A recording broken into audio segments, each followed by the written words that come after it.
नमस्कार, good evening to all of you and welcome to our new analysis of Nifty. आज थोड़ा सा daily chart से शुरू करेंगे। शॉर्ट टर्म और थोड़े से लॉन्ग टर्म बेसिस पे बैंक निफ्टी का डिस्कशन आपसे हो चुका था, लेकिन निफ्टी का रह गया था पिछले हफ्ते, तो आज उसके बारे दोनों टाइम फ्रेम्स पे उसके बारे में चर्चा करेंगे थोड़ी सी।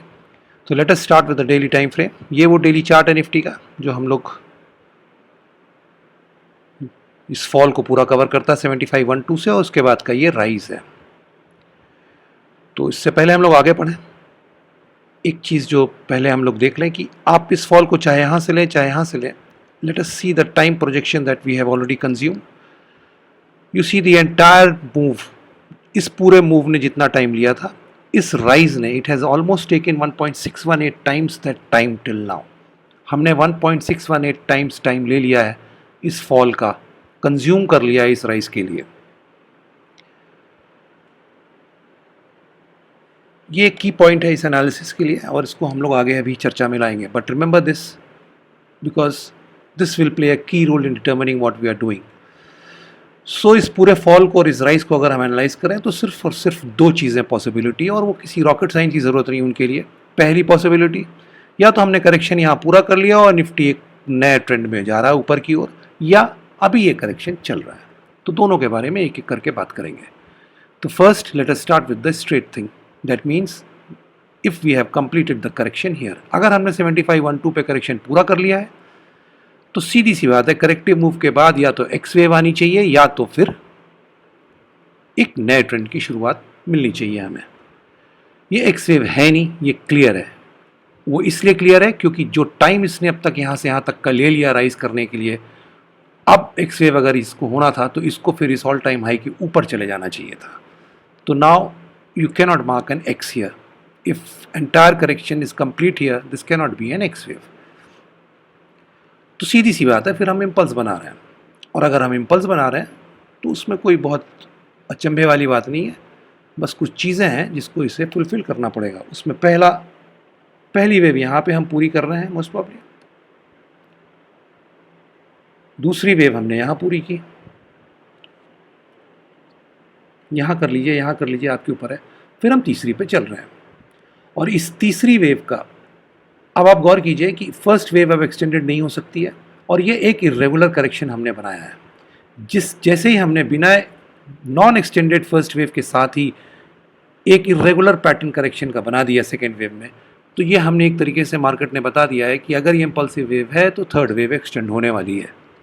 और इसका सीधा सा मतलब यह है कि third wave will have a minimum of 1.618 times of wave 1, और वो आता है 11,264 के आसपास। सो ये वो लेवल है जहाँ पे इस वेव को मिनिमम टारगेट होना चाहिए। इसके ऊपर आराम से जा सकती है, लेकिन ये अनिवार्य है कि इतना तो इसको अब जाना पड़ेगा। This is the minimum. इसका कन्फर्मिटी क्या है, इसका निगेशन क्या है, कुछ सीधी सी चीज़ है। आपको इस लाइन को पकड़ के रखना है। ये मार्केट हमारे आपके लिए अब इस लाइन को नहीं तोड़ना चाहिए इसे, जब तक कि थर्ड वेव पूरी नहीं हो जाती है। अगर उसके पहले यानी कि 11,264 के कहीं पहले अगर इसने इस ट्रेंड लाइन को वॉयलेट कर दिया तो आप सेफली अज्यूम कर सकते हैं कि यहाँ से कोई इंपल्सिव मूव नहीं थी। So if we have completed a pattern at 7512, then this can be the 1, this can be the 2, the second is a irregular correction, irregular corrective wave that we have had here. So obviously third wave is going to extend, और उसके extended minimum target 11,264 के आसपास आते हैं, give and take a few points. And now इस trend line को हमें और मार्केट और आपको सबको पकड़ के रखना है। This should not be broken till we reach 11,260 odd levels. If it is broken before that, you can safely assume that this was not an impulse. ये पहली पॉसिबिलिटी है। अब आइए दूसरी पॉसिबिलिटी पे। दूसरी पॉसिबिलिटी सीधी सी है कि ये पूरा का पूरा मूव जो हमने नीचे कंप्लीट किया है, ये एक ए वेव थी। यहाँ पे ए रख लेते हैं, 1 गायब कर देते हैं, 2 गायब कर देते हैं, और इसके बाद हम पी वेव में हैं। इस बी वेव ने 1.618 टाइम्स इस पूरे वेव का टाइम कंज्यूम कर लिया। It has already done that, so it has reached it's normal completion time zones. और भी ज़्यादा टाइम कंज्यूम कर सकती है, उसमें कोई इशू नहीं है अभी, क्योंकि इसने अभी कंप्लीट होने का कोई सिग्नल नहीं दिया है। सो we might have some more time to go before it finally completes. That's not an issue, but it has reached its normal completion time zone. ये याद रखिएगा. तो ऐसी कंडीशन में बस अब 2 ही 3 पॉसिबिलिटी बचती है इसमें. सीधी सी बात है, ये पूरा फॉल 61.8% हमने रिट्रेस कर लिया इस पूरे फॉल का. चाहे आप इसको यहाँ से लें चाहे यहाँ से लें, आपकी मर्जी, लेकिन दोनों केस में 61.8% हमने रिट्रेस कर लिया है. तो ये स्ट्रक्चर इम्पल्सिव अब नहीं हो सकता है अगर इसको करेक्टिव होना है, क्योंकि आगे जिगजैग पैटर्न नहीं बनेगा, और जिगजैग अगर नहीं है तो फिर ये इम्पल्स नहीं है.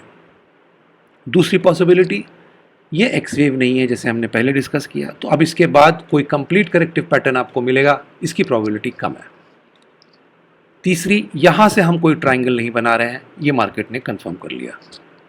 सिर्फ और सिर्फ एक पैटर्न का स्ट्रक्चर फिर बनता है जो रिगेट नहीं हुआ अभी तक, और वो है कि हम एक फ्लैट बना रहे हैं जिसमें ए वेव यहाँ पे है, ये बी वेव है, और ये बी वेव अगर करेक्टिव चल रही है तो इसके, अब पहले हम लोग ने 2-3 पॉसिबिलिटीज़ डिस्कस की थी, उसमें से एक न्यूट्रल ट्राइंगल की थी जो निगेट हो चुकी है, उसके बारे में अब जिक्र करने से फ़ायदा नहीं है.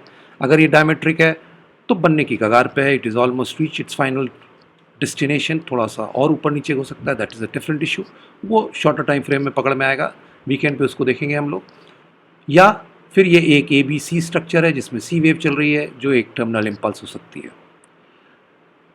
तो अगर ये एक ABC स्ट्रक्चर चल रहा है तो इसका जो 123% है वो 10,684 का है, और जो 138% है वो 10,913 का है. ये लेवल हमने ऑलरेडी इरेडिकेट कर दिया है. ये वो लेवल बचता है 1.38% का इस ए वेव का, जो बी वेव का टारगेट जोन हो सकता है. तो ये लेवल आपके लिए और हमारे लिए अहम है अगर ये करेक्टिव मूव है, और अगर ये इम्पल्सिव है जो हमने पहले डिस्कस किया तो वो लेवल है. तो इसमें से ये वाला लेवल हटा ही देते हैं, बिला वजह कन्फ्यूजन क्रिएट करेगा, क्योंकि ये तो हम लोग ने ऑलरेडी अचीव कर लिया है. So there are only 2 possibilities, one in which we are into an impulsive move, and that is the minimum target that we should be seeing, 11,264, before we break down this trend line. It should not be broken before that. And if this is a corrective move and it is a ABC structure, A here, B here, and most probably in a C zigzag चल रहा है यहाँ से, तब फिर 10,913 एक अहम level है जिसको हमें वॉच आउट करना चाहिए. बाकी पॉसिबिलिटीज़ भी करेक्टिव मूव्स में और भी हैं, डायमेट्रिक की भी है, वो अभी डेवलपिंग स्टेज में है. इट हैज़ ऑलमोस्ट रीच्ड, अपने फाइनल स्टेजेस पे है वो, लेकिन वो वीकेंड पे डिस्कस करेंगे. ये तो एक ब्रॉड डिस्कशन है आपके साथ. तो ये वो लेवल्स हैं ऊपर की ओर, और इसके बाद फिर हमको सी वेव के लिए जाना चाहिए, और वो सी वेव ट्रेंडिंग इम्पल्स हो सकती है, टर्मिनल इम्पल्स हो सकती है, एंडिंग डायगोनल, जैसा आपको ठीक लगे वैसा उसको पुकारिए, लेकिन तब कहीं जाके फिर हम इस पूरे स्ट्रक्चर को पूरा करेंगे. और याद रखिए, स्ट्रक्चर पूरा करने के लिए, पैटर्न पूरा करने के लिए हमेशा ज़रूरी नहीं होता कि आप एक नया लो बनाएं. आप नया लो बना सकते हैं, नहीं भी बना सकते हैं, वो इस बी वेव के कंप्लीशन के बाद पता चलेगा हम जिस तरीके से नीचे जाते हैं, अगर ये करेक्टिव मूव है तो. और अगर ये इम्पल्सिव है तो उसके इम्प्लीकेशंस आपके साथ ऑलरेडी डिस्कस हो चुके हैं. तो लॉन्ग टर्म चार्ट्स में ये कुछ स्ट्रक्चर है जो दिख रहा है, so just keep in mind. और अभी हम फिनिश नहीं किए, मार्केट ने नहीं बताया है कि हमने ख़त्म किया है. बाकी किसी को लगता है ख़त्म हो गया है, वो आपकी और हमारी किसी की भी मर्ज़ी हो सकती है, लेकिन मार्केट ने अभी ऐसा कोई सिग्नल नहीं दिया है. Now let us move on to the shorter time frame. ये पहले भी आपके साथ डिस्कस हुआ था. If this is an impulsive move, most probably a third wave has been completed here, irregular fourth is in progress. This is the zone where we should be completing this fourth wave, and we should not be breaking below 10,560 अगर ये पूरी impulsive count है तो. और इसके बाद अगर हम सीधे सीधे यहाँ से चले जाते हैं ऊपर तो 10,880 10,920 का जोन है. और अगर हम अभी और थोड़ा सा नीचे जाके तब ऊपर की तरफ पुल बैक लेते हैं फोर्थ जोन कंप्लीट करने के बाद, तो ये लेवल्स रिकैलकुलेट हो जाएंगे. लेकिन याद रखिएगा 10,913 10,920 आपने लॉन्ग टर्म चार्ट्स में देखा एक अहम लेवल है निफ्टी का, तो उसको अपने चार्ट पे आप मार्क करके रखिएगा. उसके बाद जो अहम लेवल आता है वो 11,264 के आसपास का आता है. So those two level should be marked on your charts, whether it is short term और long term, it doesn't matter. तो अगर ये पूरी काउंट इम्पल्सिव है then this is what we should be doing. This is the zone. Basically ये इस inner wave 4 का zone है रिट्रेसमेंट, जहाँ हमें कंप्लीट करना चाहिए मेजर वेव 4 को, और फिर एक पुल बैक लेना चाहिए. ये पूरा स्ट्रक्चर एक इम्पल्सिव तरीके का दिख रहा है या एक इलोंगेटेड फ्लैट टाइप का दिख रहा है. अगर ये इम्पल्सिव है तो 10,268 10,768 की लेवल है, इसको टच नहीं करना चाहिए मार्केट को.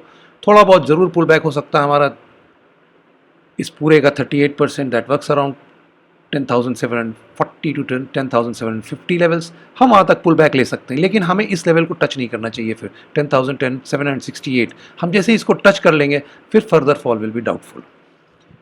तो ये शॉर्ट टर्म के लिए है। बस एक पॉसिबिलिटी इसमें करेक्टिव भी हो सकती है, उसके लिए मैं आपको आगाह कर देता हूँ। अगर ये पूरा करेक्टिव मूव है तो बिना 10,830 के ऊपर गए हम इस जोन में रिट्रेस करेंगे। ये जो जोन है हमारा, दोनों में आपको फ़र्क कैसे पता चलेगा? सीधी सी बात है, 10,560 को होल्ड करना चाहिए। जब तक ये होल्ड है पियर्स को आराम करना चाहिए, और अगर 10,560 के नीचे हम चले जाते हैं तब थोड़ा दिक्कत है। So for short term just keep this in mind, both the possibilities have been discussed, impulsive count की भी और करेक्टिव काउंट की भी। ये वो जोन है हमारा रिएक्शन जोन जिसको हम बोलते हैं, और ये वो लेवल है जिसके नीचे ये मूव पूरा डाउटफुल हो जाएगा। So till we meet again, thank you, नमस्कार, जय हिंद।